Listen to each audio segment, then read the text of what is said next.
Effie, my mother-in-law, told me that if I didn't go on the trip she planned, I wouldn't be considered part of the family anymore because I married her son, Cody. She wanted Cody to agree with her. I stopped Cody from saying anything and agreed to go on the trip to avoid conflict. Effie said marrying someone like me, who she thought was inexperienced, was a hassle. She warned that if I didn't come, she would consider divorcing Cody and would teach me things her way.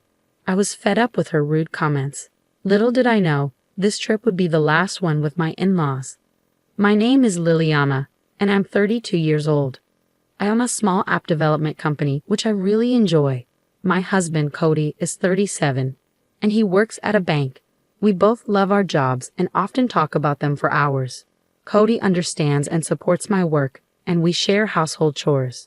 Even though we've been married for 4 years, we don't have children yet because we're focused on our careers. But we both like kids and hope to have some in the future.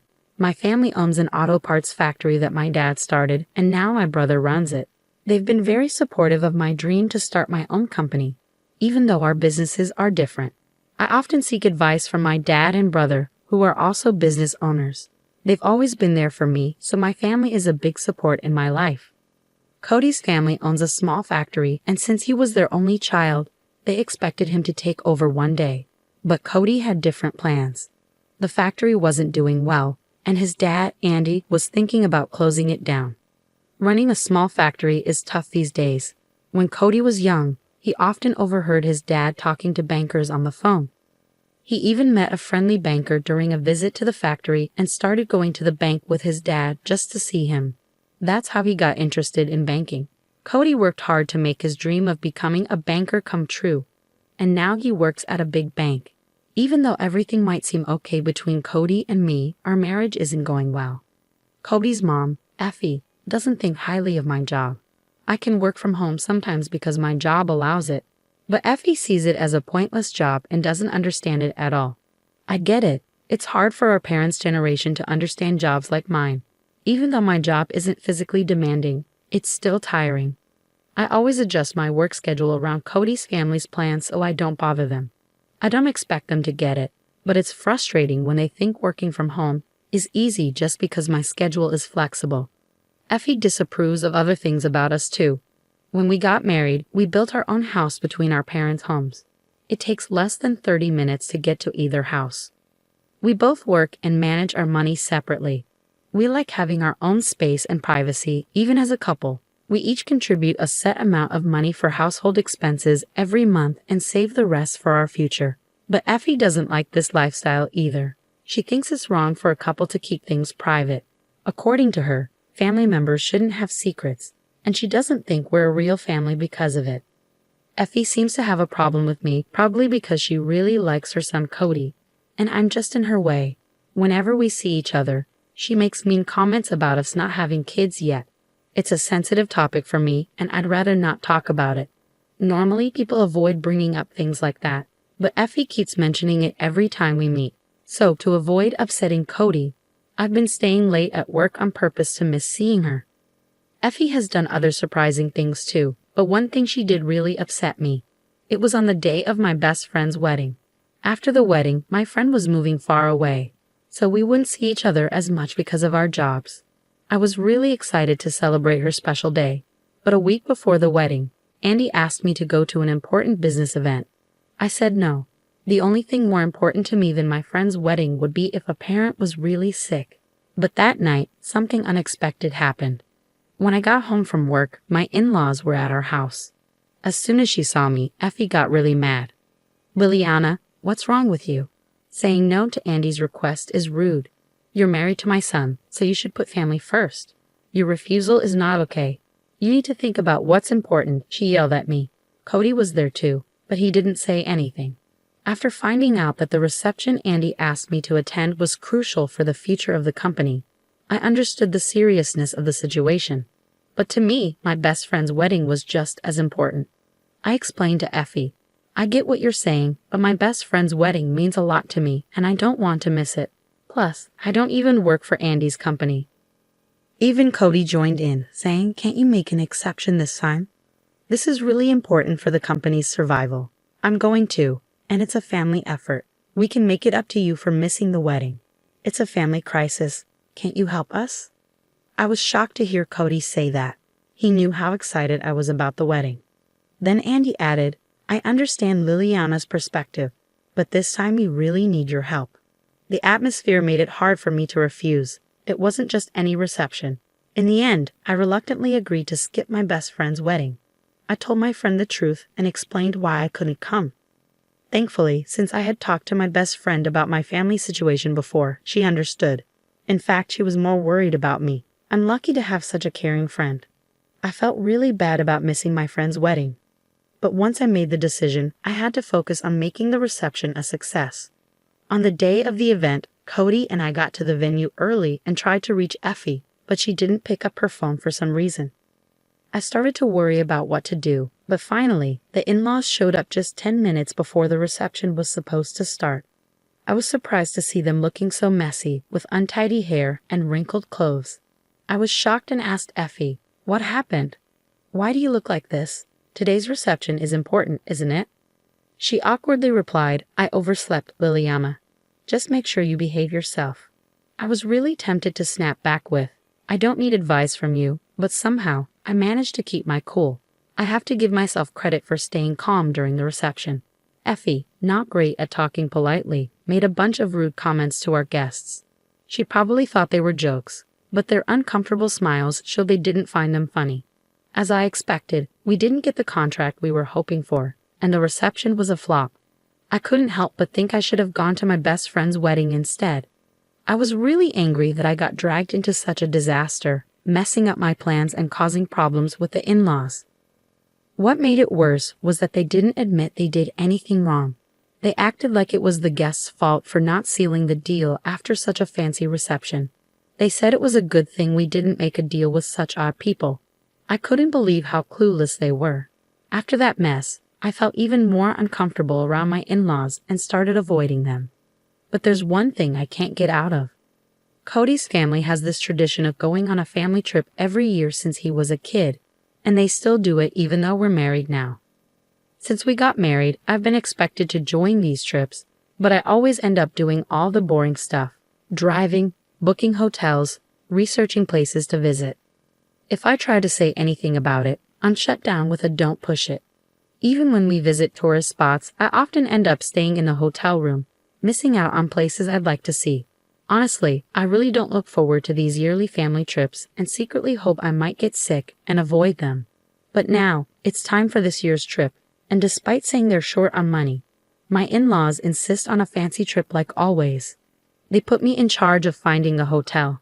I planned everything carefully to keep Effie happy since she's always grumbling. Since I don't drink, I'm always the one who ends up driving. But I don't mind because it means I don't have to listen to their conversations. But just before the trip, a crisis hit. I got a call saying my mom had collapsed and was in bad shape. With that news, going on the trip, even for a short while, wasn't an option. I panicked, knowing I needed to see my mom right away. Since it was the day before the trip, I decided to cancel and get ready to go to the hospital. Cody offered to come with me to the hospital, but I said no. It felt like he was suggesting my mom might not make it, and I didn't want to hear that. When Cody and I told Effie we couldn't go on the trip, she got really mad. Effie's words hit me like a ton of bricks. "You're saying you can't go on the trip I planned? If you don't come, you're no longer family. As my son's wife, it's common sense to prioritize the family trip, right?" "Right, Cody," she said, expecting Cody to agree. Cody seemed like he wanted to say something, but Effie cut him off, making it clear she didn't want to hear any objections. I was so shocked that I couldn't even respond. Being with my mom in her critical condition was the only thing on my mind.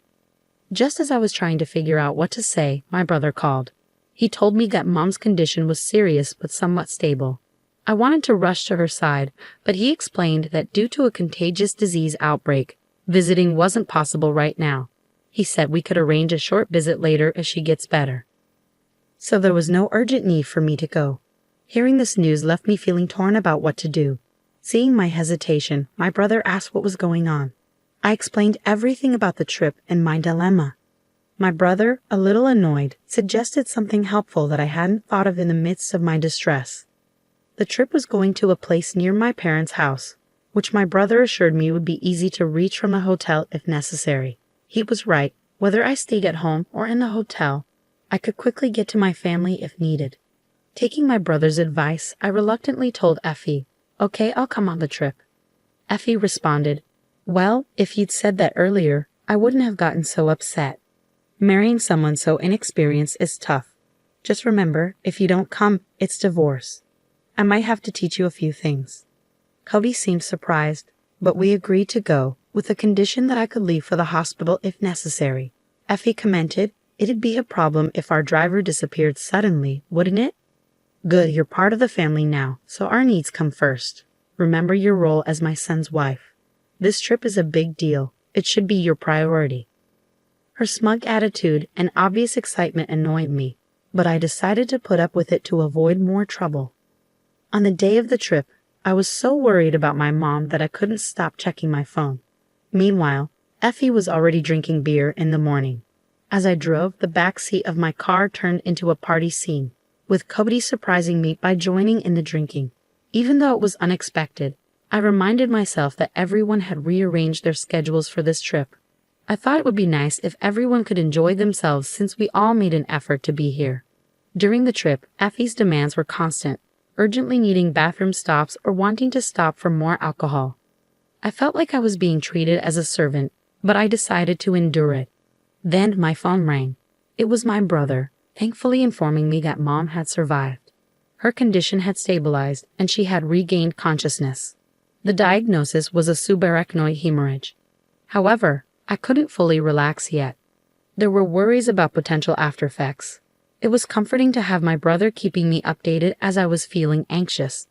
When I shared the news of Mom's recovery with my in-laws, Effie dismissed it, saying, "If she's better, there's no need to bother us with such news. You're making a big deal out of nothing." Andy agreed, saying, "Exactly.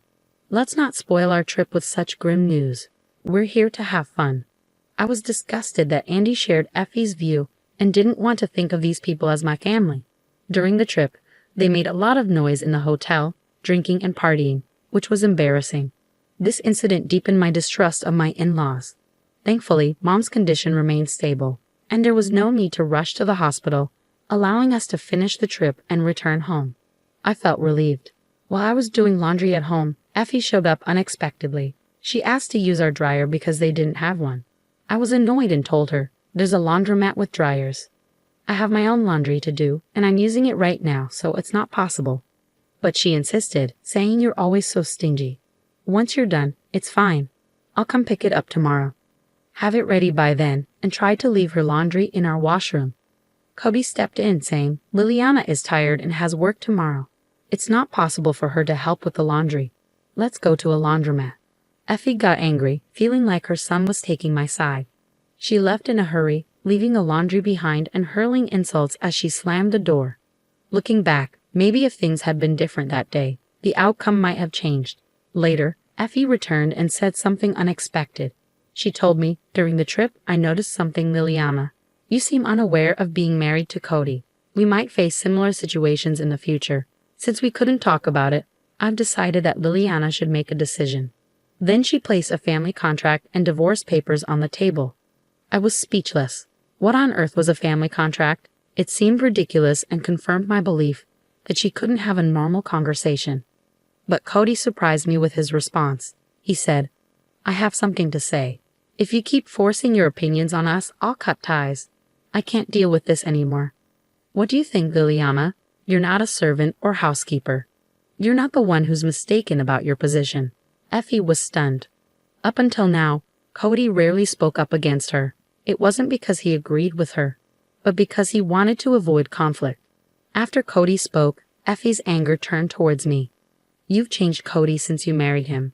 He used to be so sweet. It's crazy for him to talk to me like that." "You must have brainwashed him. Turn him back into the old Cody," she accused, confronting me. She believed I had manipulated Cody into defying her. Then, Cody defended me even more. "You're the one doing the brainwashing here. You always fly off the handle without listening to anyone's opinions. Honestly, you're a toxic parent. You never let me live my own life after I got married. Instead of calming down, you're attacking Liliana. Enough is enough.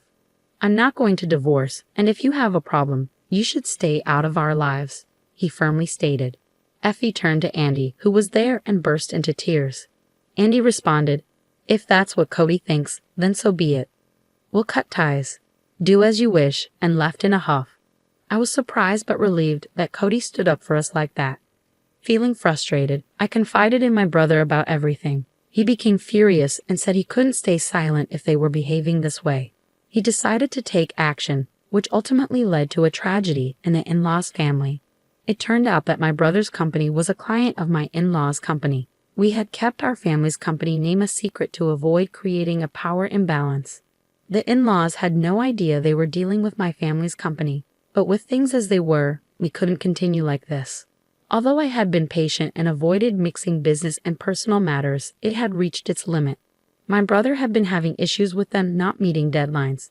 You can't cherish those who don't cherish you. I discussed it with Cody before talking to the in-laws, and he agreed.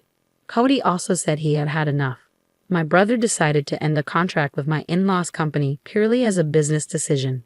Their company had become problematic, consistently failing to pay on time and missing deadlines.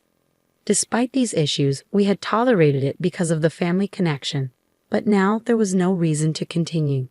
When my in-laws learned about this, they came to us in tears, constantly apologizing. They begged my brother to reconsider the contract, but it was out of the question. Their failure to meet deadlines was their own responsibility, and they should have appreciated our patience. Cody explained everything to his parents, but they refused to accept it and ultimately cut ties in anger. Cody wasn't upset. He felt relieved. He had been torn and exhausted, caught between us and his family. Since then, we've been living peacefully. I discovered that Cody had been financially supporting his family, but he stopped doing that now. Even before this incident, their family factory was struggling and was close to shutting down due to deaths. I also found out that Cody had been paying for those yearly trips for his family. It's surprising how they could act that way, using someone else's money. Now, Cody's parents are living more modestly, and Effie has started working recently. It's quite unexpected to see her, who used to consider herself a president's wife, now working. One day, I witnessed Effie being reprimanded while doing a cleaning job. Although I initially felt it might be karma, I couldn't help but feel sorry for her. Perhaps through this experience, she'll learn about the realities of life and hopefully change for the better. As for us, work is going smoothly. We haven't had children yet, but we're content with our jobs and life feels fulfilling. We're planning a trip abroad for our next vacation. For now, we're enjoying life without the added responsibility of children.